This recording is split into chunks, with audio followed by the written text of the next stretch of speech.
বন্ধুরা, আজকে তোমাদের আমি একটা বাস্তব চিত্র তুলে ধরব।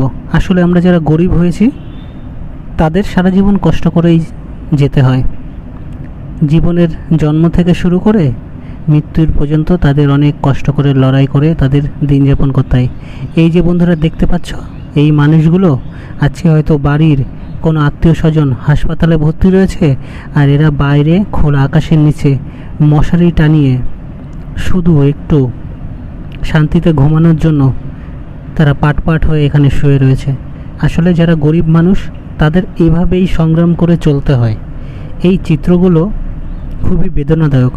আসলে যারা বড় লোক তারা হয়তো নার্সিংহোমে ভর্তি করে পাশের কোনো দামি ফ্ল্যাট কিংবা হোটেলে তারা রাত্রি যাপন করে, কিন্তু এই গরিব মানুষের কাছে না আছে নার্সিংহোমের টাকা, না আছে রাত্রিতে একটু থাকার জন্য একটা হোটেল